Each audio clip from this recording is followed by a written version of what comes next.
오늘은 그 가운데 세상 속에서 우리를 빛으로 소금으로 불렀는데 먼저 소금이 어떤 존재인지, 왜 예수님은 우리를 소금이라고 부르셨는지에 대해서 생각해 보려고 합니다. 오늘 본문은 우리에게 분명히 우리의 정체성에 대해서 선언합니다. 너희는 세상의 소금이니. 너희는 세상의 소금이니라는 이 말은 소금이 되라는 명령이 아닙니다. 소금이 되었으면 좋겠다라는 희망사항도 아닙니다. 너희는 세상의 소금이라는 선언입니다. 즉 우리의 정체성에 관한 도장찍기, 확약인 것이죠. 만약에 어떤 사람에게 너 한국인이 되어라 그런다면 한국인이 아닌 사람이 한국인이 되기 위해서는 노력하고 애써야 됩니다. 한국 문화도 배워야 되고 한국 말도 배워야 되고 한국의 여러 습관들을 하려고 바둥바둥 힘들게 노력을 해야 되겠죠. 그런데 만약에 어떤 한국인에게 넌 한국인이야 라고 그러면 그 사람은 특별한 노력을 하지 않아도 됩니다. 그냥 자기 모습을 확인만 하면 되는 거죠. 아, 내가 한국 사람이구나. 아, 내가 한국말을 하고 있구나. 내가 한국 음식을 먹는구나. 한국 문화가 내가 익혀온 문화구나 라고 생각하고 그대로 행동하기만 하면 됩니다. 마찬가지입니다. 예수님께서 우리를 세상의 소금이라고 명령하셨을 때는 우리가 소금이라는 이 정체성을 이미 가지고 있다는 것을 전제하는 것이죠.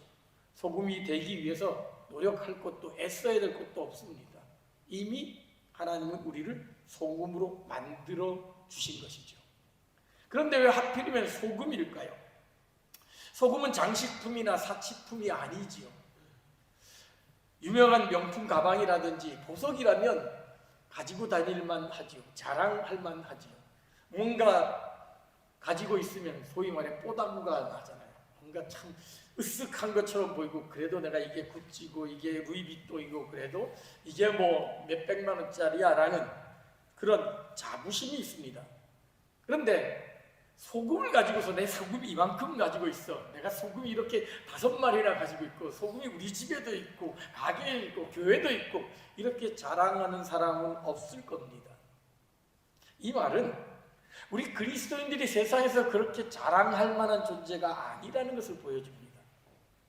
세상 사람들이 우리를 향해서 와 정말 저 사람처럼 되고 싶다, 저 사람 정말 대단한 존재다, 저 사람과 같이 있고 싶다라는 것이 아니라는 것이죠. 제약된 세상은 우리 그리스도인들을 그냥 소금 취급합니다. 보석이나 명품처럼 갖고 싶고 함께 있고 싶은 존재가 아니라 그냥 있는지 없는지조차 모르는 그런 존재입니다. 그런데 결정적인 차이점이 있죠. 보석이나 명품 가방은 있으면 좋지만 없어도 그만입니다. 여기 명품 가방 가지고 계신 분도 계시겠지만 없는 분도 아마 있을 겁니다. 보석 가지고 계신 분도 있지만 없는 분도 있을 겁니다. 물론 있으면 좀 기분은 좋겠지요. 근데 없다고 해서 그것 때문에 내가 병들거나 그것 때문에 죽지는 않습니다. 그런데 소금은 있어도 그만 없어도 그만인 존재가 아니라 반드시 있어야 되는 존재죠. 소금이 없으면 세상은 금방 부패하고 맙니다. 세상은 금방 죽고 맙니다.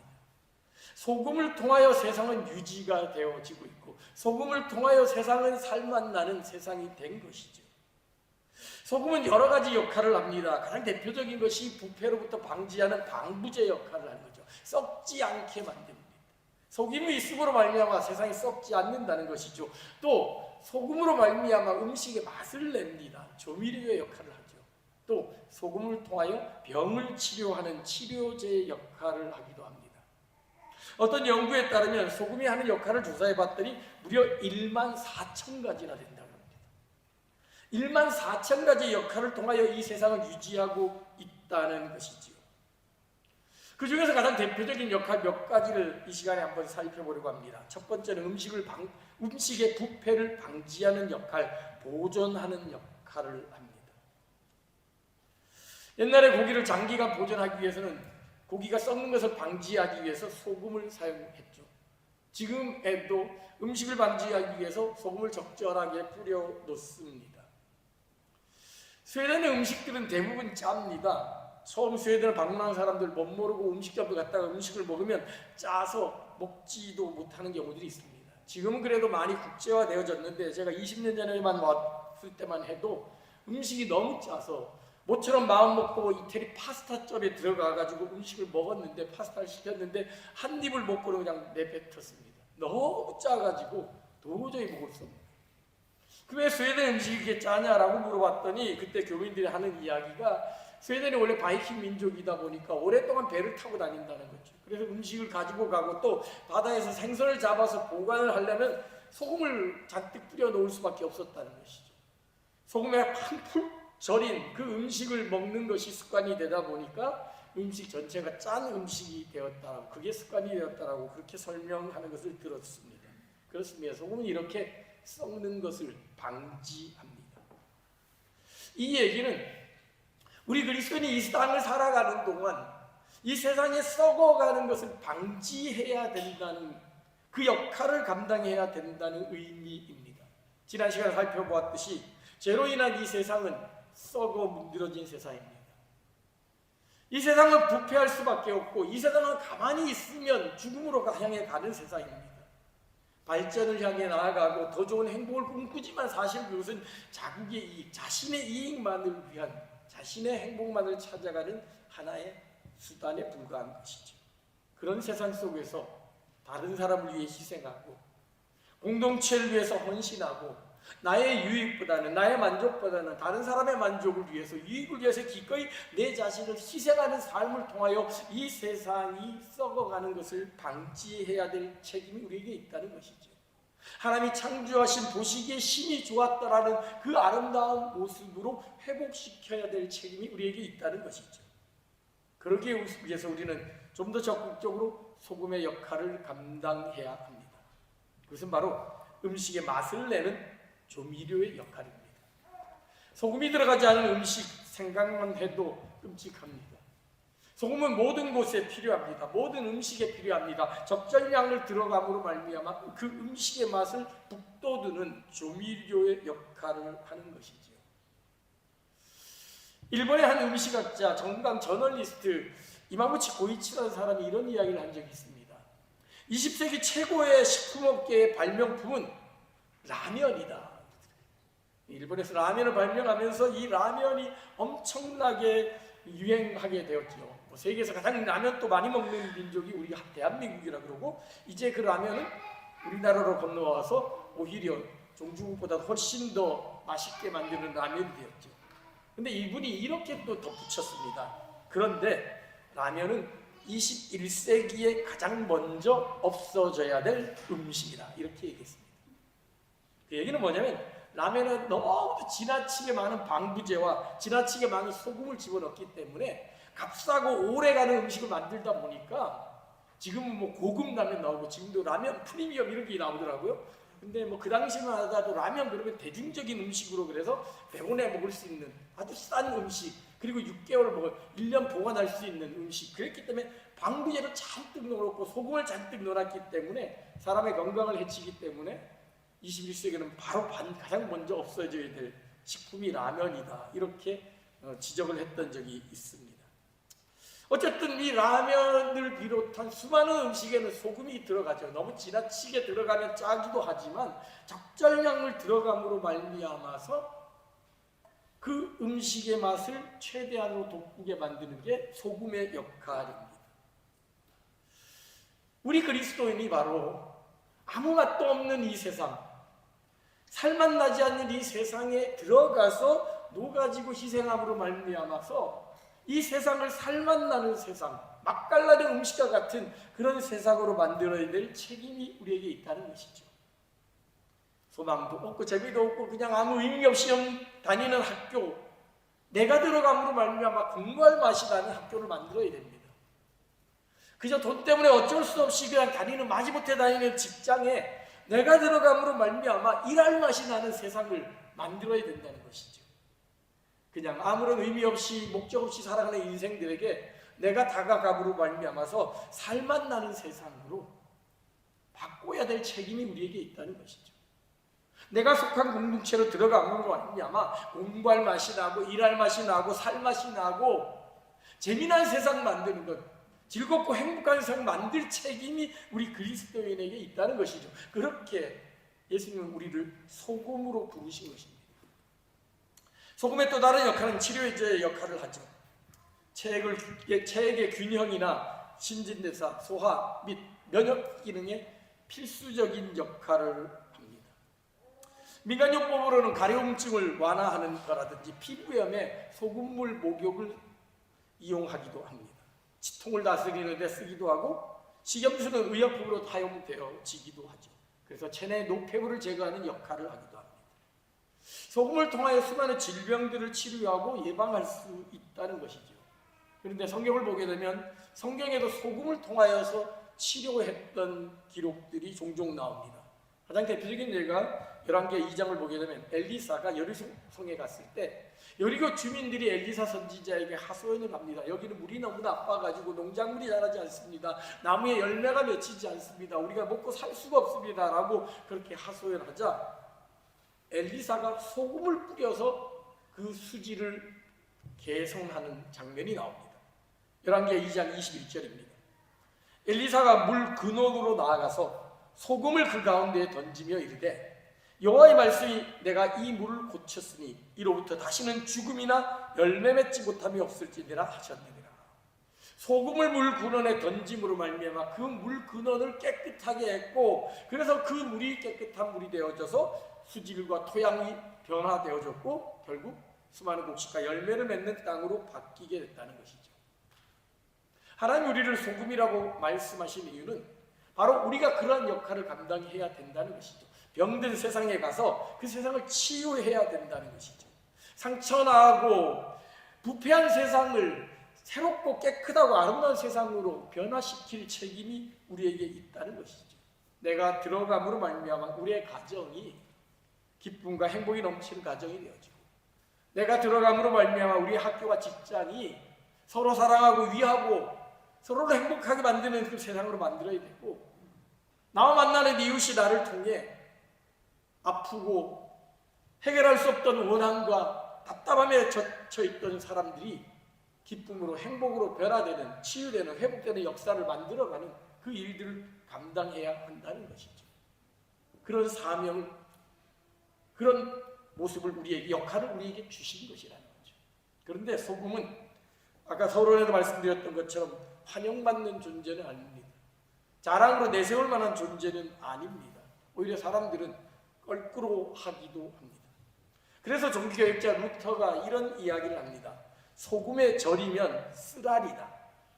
그들은 우리를 쓰라리게 만드는 사람들이라고 비난하지만 마땅히 그렇게 돼야 되고 그리스도께서는 소금으로 계속 쓰라리게 하라고 명령하셨다. 복음을 전파하고 사람들을 돕기 원한다면 소금을 그들의 상처에 박박 문질러 문제의 이면을 보여주고 옳지 않은 것을 비난해야 한다. 참된 소금은 참된 성경 해설이다. 그것은 온 세상을 고발하며 그리스도를 믿는 단순한 믿음 외에는 아무것도 그것을 견딜 수 없다라고 지적했습니다. 그렇습니다. 소금에 절이면 쓰라리입니다. 소금이 나으면 쓰라리죠. 그래서 사람들은 소금을 별로 좋아하지 않습니다. 소금이라는 존재 자체도 아름답지가 않습니다. 그럼에도 불구하고 우리는 소금으로 그들에게 다가가서 쓰라림을 통하여서 치유와 회복을 만들어 가야 된다는 것이지. 별로 그들에게 환영받지 못하는 존재인다 할지라도 그들의 그 병을 그들의 그 상처나고 부패된 것을 고치기 위해서는 소금이 들어가야 된다는 것을 알기에 기꺼이 그 속으로 들어가야 한다는 것이죠. 소금은 이렇게 방부제로서 조미료로서 치료제로서 역할을 합니다. 그러면 이런 역할을 감당하기 위해 소금은 어떻게 해야 될까? 소금의 기본적인 원리가 있습니다. 한마디로 말하면 소금이 소금으로 존재하면 역할을 할 수가 없습니다. 소금이 소금으로서 자기의 모양을 유지한 채 있다면 그것은 그냥 잠깐 사람들을 쓰라리게 했다가 버려짐을 당할 겁니다. 소금이 치료제의 역할, 방부제의 역할, 조미료의 역할을 하기 위해서는 철저한 자기 희생이 있어야 됩니다. 그것은 완전히 녹아지는 것을 의미합니다.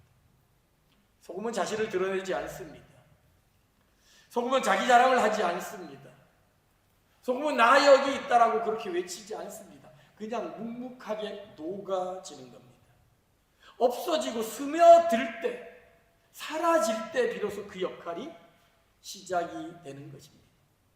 형체도 남지 않게 없어질 때 그 소금 본연의 기능이 그가 속한 공동체에 영향을 끼치기 시작한다는 것이죠. 음식을 만들 때, 국을 끓일 때 소금을 집어넣고 나서 소금이 만약 덩어리 채 있다면 어떻게 될까요? 그 음식이 어떻게 될까요? 그냥 소금이 있는 부분은 아주 짜고 소금이 없는 부분은 싱거워서 먹을 수가 없을 겁니다. 국을 끓이는데 소금 덩어리가 둥둥 떠다닌다면 그 국은 결코 제맛을 낼 수 없을 겁니다. 그 음식이 제맛을 내기 위해서는 철저하게 녹아져야 된다는 것이죠. 상처를 치료하기 위해서는 그 상처에 들어가서 철저하게 녹아져야 됩니다.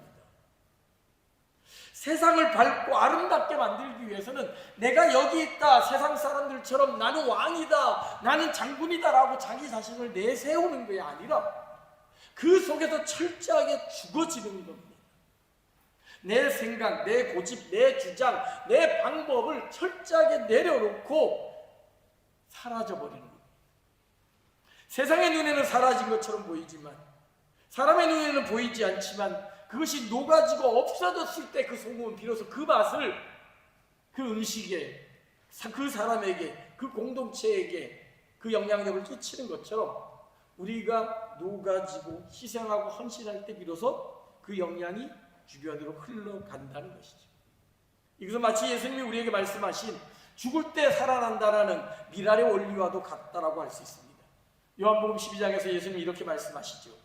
내가 진실로 진실로 너희에게 이르노니 한 알의 밀이 땅에 떨어져 죽지 아니하면 한 알 그대로 있고 죽으면 많은 열매를 맺느니라. 자기의 생명을 사랑하는 자는 잃어버릴 것이요 이 세상에서 자기 생명을 미워하는 자는 영생하도록 보존하리라. 그렇습니다. 미랄이 죽을 때 많은 열매를 맺습니다. 죽지 아니하면 한 알 그대로 그냥 존재로 있을 수밖에 없습니다. 소금도 마찬가지입니다. 녹아질 때 수많은 영향력을 끼칠 수 있다는 것이죠. 수많은 역할을 감당할 수 있다는 것이죠. 소금 덩어리로, 소금 알갱이로 남아있는 것이 아니라 녹아지는 것이 필요합니다.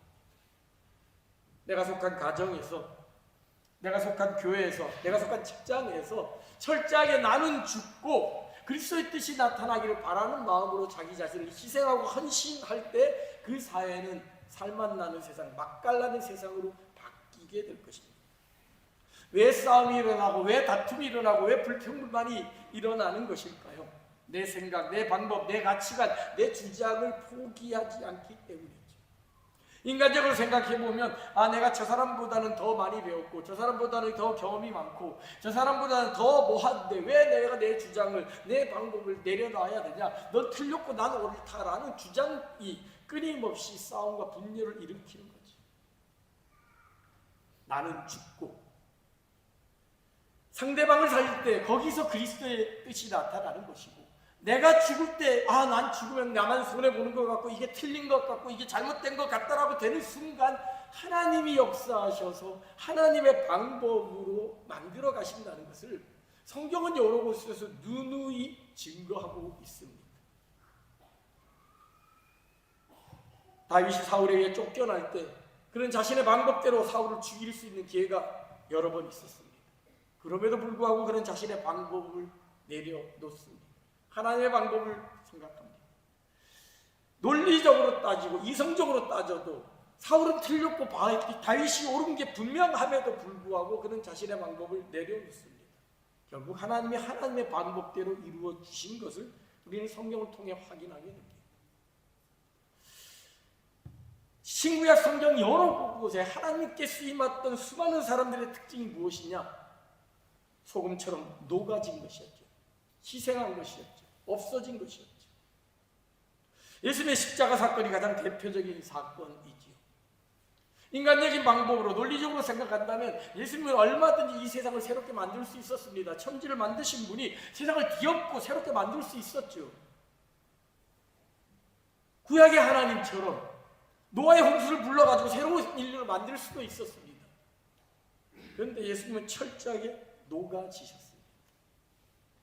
스스로의 주장을 다 내려놓으시고 마치 어린 양과 같이 도살한 어린 양과 같이 그냥 도살장에 끌려가 십자가에 달려 죽으셨습니다.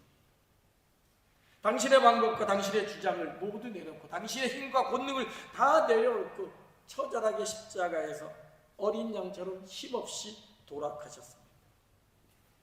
그 어린 양의 죽음이, 희생이, 헌신이 결국 우리를 구원하게 만들었고, 예수가 죽었을 때 결국 하나님의 역사가 일어나서 부활의 영광이 다가오게 되고 우리도 그 부활에 참여할 수 있게 된 것이죠. 그렇습니다.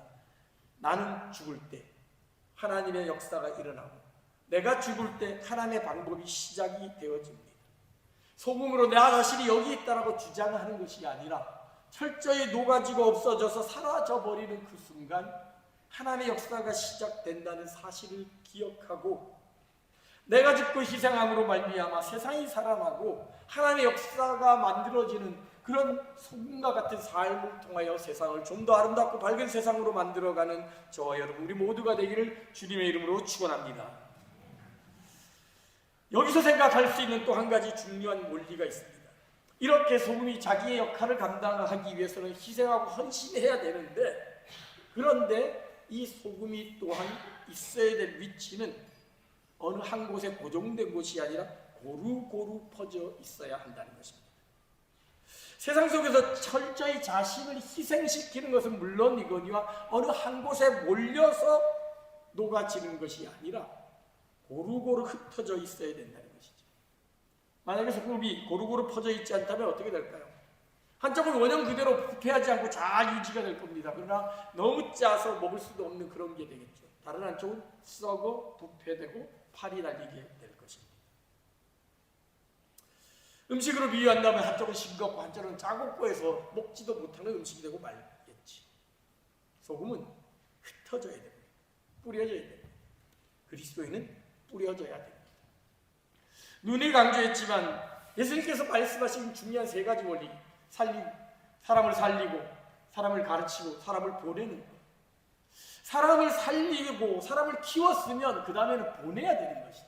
한국교회가 잘한 것이 사람을 살리는 것이었고 열심히 전도했고 사람을 교육시키는 것이었습니다. 그런데 그 교육시킨 그 모든 사람을 교회 안에만 묶어놓음으로 말미암아, 세상으로 보내지 않음으로 말미암아, 하나님의 나라를 구하기 위하여 다른 나라로 보내지 않음으로 말미암아 결국 우리끼리의 개토가 되어버리고 말았죠. 소금덩어리가, 소금태기가 되어버리고 말았습니다. 결국 세상은 우리를 향하여서 지들만의 세상이라고 비난하는 그런 현실이 다가오고 말았죠. 소금은 흩어져야 됩니다. 퍼져야 됩니다. 지난 시간 말씀드렸던 것처럼 루이스 팔라우 이야기처럼 교회는 걸음과 같아서, 그리스도인은 걸음과 같아서 뿌려질 때 온 땅을 비옥하게 만들지만 뭉쳐 있으면 그저 냄새나는 한 덩어리에 불과한 것이라고 이야기한 것처럼 소금도 마찬가지입니다. 뿌려질 때 세상을 살맛나는 세상, 맛깔나는 세상으로 바꿀 수 있지만 소금끼리 모여 있으면 그냥 소금태기가 되어서 어느 누구도 먹을 수 없는 그런 개토 같은 성으로 고립되고 말 것이라는 것이죠. 그러기에 교회에도 소금이 필요하지만 직장에서도, 학교에서도, 가정에서도 필요합니다. 교육계에서도 필요하고, 법조계에서도, 의료계에서도, 경제계에서도, 예술계에서도 필요합니다. 모든 영역에 그리스도인이 들어가야 된다는 것이죠. 내가 좋아하는 것, 내가 신앙을 지키기 편한 곳만 몰려드는, 소위 말해서 크리스찬 기업에만 그리스도인이 모여있던 결과가 한국 사회의 현실이었죠. 크리스찬 기업이라도 열심히 몰렸더니 어떻게 됩니까? 그 크리스찬 기업마저 세상적인 기업으로 변하게 되고, 세상의 수많은 기업들은 기독교적인 가치관과는 상관없는 세상으로 바뀌고 말았지. 그러나 조선 말기 한국에 온 선교사들은 세상의 소금이 우리 그리스도인이라는 사실을 알았기에 곳곳에 퍼졌습니다. 그들은 교회 세운 일에만 신경 쓰지 않았습니다. 그들은 학교를 세웠고, 그들은 병원을 세웠고, 고아원을 세웠고, 여성을 교육했고, 신분차별을 없애는데 힘을 썼고, 각각 영역에서 기독교적인 정신으로 온전히 심어지려고 노력을 한 결과 대한민국은 기독교적인 가치 위에 국회를 세우게 되어졌고, 그 가치 위에 나라의 기반을 세우고 부강한 나라로 출발할 수 있었던 것이죠. 평생을 노예 해방에 힘썼던 윌버포스라는 분이 있습니다. 지난 시간에 소개한 네덜란드의 수상 아브라함 카이포와 더불어서 가장 대표적인 기독교 정치가입니다.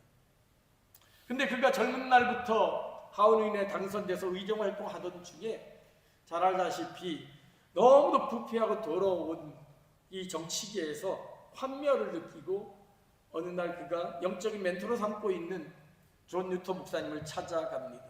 존 뉴턴 목사님은 나 같은 죄인 지으신이라는 찬양을 지은 유명한 노예 선장이었다가 회심하여 노예들을 위하여 평생을 목회한 분이죠.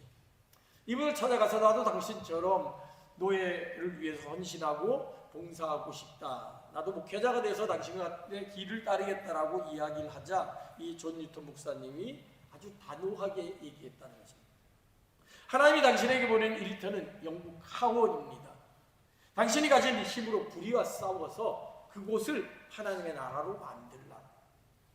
결국 그 말을 듣고 다시 힘을 내서 노예 해방운동에 평생의 힘을 쏟았고 당시 영국 경제의 50%를 차지하는 이 노예 제도를 폐지하는 데 앞장서서 수많은 탄압을 받았지만 마지막 죽기 바로 직전에 하원에서 노예 무역을 폐지하는 법안에 서명을 하고 그 서명한 문서를 윌버포스에게 보여주었다고 합니다. 윌리엄 윌버포스가 아마 성직자가 되어졌다면 교회에서 목행자라고 수많은 사람들을 잘 믿음으로 양육시켰었는지는 모르지만 영국 사회 전반에 있는 그 만연한 부패, 노예 무역이라는 것은 사라지지 않았을 것입니다. 그렇습니다. 하나님 우리에게 각자의 영역에서 맡겨진 사명을 주셨습니다. 어떤 사람은 사업을 하고, 어떤 사람은 직장을 다니고, 어떤 사람은 교육계에 있고, 어떤 사람은 가정에서, 어떤 사람은 이웃과 그 각각의 영역에서 내가 소금의 역할을 해야 되는 겁니다. 물론 어떤 것은 훨씬 더 힘들고 어려울 겁니다. 정치계라든지 예술계라든지 이런 곳은 정말 기독교적인 가치관을 가지고 들어가기가 참 쉽지 않은 곳이긴 합니다. 그럼에도 불구하고 그곳에 들어가서 하나님이 만드신 창조 세계의 원형을 다시금 회복시키는 일들을 우리가 감당해야 된다는 것이죠. 단순히 공부하는 것이, 단순히 직장을 다니는 것이 가족들 먹여 살리기 위해서 좀 더 즐겁고 행복한 삶, 여행 다니는 삶을 살기 위해서 돈을 벌기 위해 직장을 다니거나 공부를 하는 게 아니라 이것을 통해 하나님이 나에게 원하시는 영역이 무엇인지, 좀 더 아름다운 세상, 맛깔나는 세상으로 만들기 위한 곳은 어떤 곳인지를 생각하며 그곳에서 소금으로서의 선한 영향력을 끼치는 그런 삶을 살기 위해 최선을 다해 공부해야 되고, 최선을 다해 일해야 되고, 최선을 다해 사람들을 만나야 된다는 것이죠. 그 속에서 소금과 같이 낮아지고 희생하고 헌신하는 것을 통하여서 하나님 나라가 어떻게 되어지는지, 하나님의 정신이 어떤 것인지를 세상에 보여줘야 한다는 것입니다. 그래서 우리는 가는 곳곳마다 세상을 향기 나는 곳으로, 맛깔나는 세상으로 변화시킬 책임을 가지고 있는, 그런 정체성을 가지고 있는 소금이라는 사실을 기억하고 각자의 삶의 영역에서 소금으로 나아가 또 소금으로 녹아지고 희생함으로 말미암아 우리가 속한 세상을 정말 향기 나는 세상으로, 살맛 나고 맛깔나는 세상으로, 하나님이 만드신 도시기에 힘이 좋았더라는 그 세상으로 회복시키는 그 사명, 그 역할을 감당하는 저와 여러분, 우리 모두가 되기를 주님의 이름으로 축원합니다. 말씀을 마무리합니다. 하나님이 우리를 세상의 소금으로 부르셨습니다.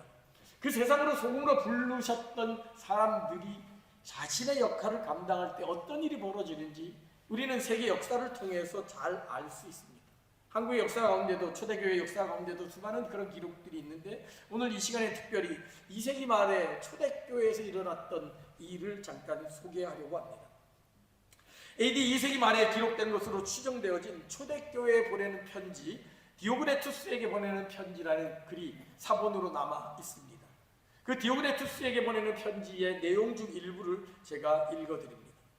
그리스도인에 관한 묘사를 하고 있습니다. 그리스도인들이 남과 다르다면 영토가 달라서도 아니고 하는 말이 달라서도 아니고 의복을 입는 모양이 달라서도 아닙니다. 그들은 자기네 고유한 도성에 고립되어 사는 것도 아니고 특이한 언어를 쓰는 것도 아니며 특별한 모양으로 삶을 영위하는 것도 아닙니다. 그들은 지상에 거처하지만 마치 이방인 같습니다. 시민으로서 모든 본문에 참여하지만 그들은 외국인 취급을 받습니다.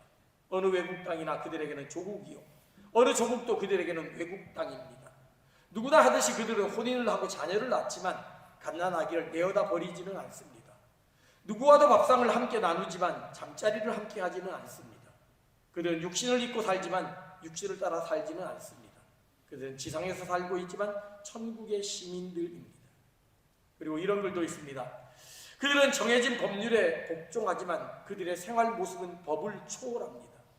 그들은 모든 사람들을 사랑하지만 모든 사람들로부터 핍박을 받습니다. 사람들은 그들이 누군지도 모르면서 여전히 정죄를 합니다. 사람들은 그들을 죽이지만 하나님은 그들을 다시 살리십니다. 그들은 가난하지만 많은 사람들을 부욕해 합니다. 그들의 궁핍함은 말로 표현할 수 없을 정도지만 동시에 말할 수 없는 풍요를 누립니다. 사람들이 그들을 존중해 주지 않아도 무시당하는 그때에 하나님이 그들을 영화롭게 해주십니다. 그들이 모욕을 당할 때 하나님은 그들을 위해 보응해 주십니다. 그들은 경멸을 당하지만 경멸하던 자를 향해 복을 빌어줍니다. 멸시를 당할 때 그들은 여전히 멸시하는 자에게 합당한 존경을 잃지 않습니다. 그들은 선을 행하고 악인으로 처벌을 받습니다. 처벌을 감내하면서도 그들은 즐거워합니다. 왜냐하면 그들은 부활을 믿기 때문입니다. 그리고 결론적으로 이렇게 이야기합니다. 간단히 말하면 그리스도인들과 세상의 관계는 우리의 영혼과 육신의 관계와 같습니다. 영혼이 우리 구몸 곳곳에 흩어져 있듯이 그리스도인들은 세상 도시들 곳곳에 흩어져 있습니다. 영혼이 육신에 거하지만 육신에 속하지 않듯 그리스도인들도 세상에 거하지만 세상에 속해 있지 않습니다. 보이지 않는 영혼이 보이는 육신 안에 놓여 있듯이 기독교인들의 삶은 이 세상에서 볼 수 있지만 그들의 믿음은 보이지 않는 채로 있습니다. 어떻게 그 강대한 로마 제국이 무너질 수 있었을까요? 그 이방 잡신으로 가득 찬 그 헬라 세계가 어떻게 기독교 정신으로 변화될 수 있었을까요? 초대교회를 살아갔던 온전한 그리스도인의 헌신과 희생이 결국 그 세상을 완전히 바꿔 놓았던 것이죠. 그렇습니다. 바다가 썩지 않는 이유, 바다가 세상의 온갖 더러운 물을 다 받아들이면서도 여전히 푸른 물을 유지하는 이유는 3%의 소금 때문입니다. 이 3%의 소금이 온 세상의 더러운 물을 다 정화시키고 있는 것입니다. 이것을 우리에게로 적용한다면 이 사회에 3%의 정말 정직한 그리스도인이 있다면, 온전한 그리스도인이 있다면 이 세상은 결코 부패하지 않고 타락하지 않을 것이라는 겁니다. 하나님 우리를 세상의 소금으로 불러주셨습니다. 더럽고 부패한 세상을 바꾸면서 날로 악해져만 가는, 날로 하나님을 대적해가는 이 세상을 다시금 하나님이 만드신 보시기에 심히 좋았다라는 이 세상으로 바꿔야 될, 변화시킬 책임이 우리에게 있는 것입니다. 그러기 위해 세상에서 들어가 더 낮아지고 더 녹아지고 더 희생함으로 말미암아 내가 좋고 내가 편한 곳으로만 몰려 있어 우리끼리만 몰려 있는 개토로 살아가는 것이 아니라 기꺼이 남들이 가기 싫은 곳, 주님이 보내신 곳이라면 아골고짝 빈들에도 가겠다라는 마음으로 희생과 헌신으로 각자의 영역으로 흩어져 그곳에서 녹아지고 낮아지는 삶을 살아갈 때 바로 우리의 이런 모습을 통하여 우리가 속한 세상은 향기나는 세상으로, 맛깔나는 세상으로, 살맛나는 세상으로 변화될 줄로 믿습니다. 그러한 사명 감당하는 소음으로 살아가는 우리 모두가 되기를 소망합니다. 오늘 본문의 말씀을 메시지 성경으로 다시 한번 읽어드리겠습니다. 너희가 여기 있는 이유를 말해주겠다. 너희는 소금을 쳐서 이 땅에 하나님의 맛을 드러내라고 여기 있는 것이다. 너희가 짠맛을 입으면 사람들이 어떻게 경건의 맛을 알겠느냐? 너희가 쓸모없어지면 결국 쓰레기통에 버려질 것이다. 그렇습니다. 우리가 여기 있는 이유가 무엇일까요? 우리가 스웨덴 땅을 밟고 있는 이유가 무엇일까요? 내가 다니는 직장, 우리가 다니는 학교, 우리가 맡기는 이웃들, 그 속에 있는 이유가 무엇일까요? 소금을 쳐서 이 땅에 하나님의 나라를 드러내라고 우리를 이곳에 보낸 줄로 믿습니다. 너희는 세상의 소금이라고 말씀하신 주님의 말씀을 기억하며 소금으로서의 사명, 소금으로서의 역할, 소금으로서의 정체성을 가지고 살아감으로 말미암아 내가 속한 세상을 좀 더 아름다운 세상으로 만들어가는 그런 저와 여러분, 우리 모두가 되기를 주님의 이름으로 축원합니다.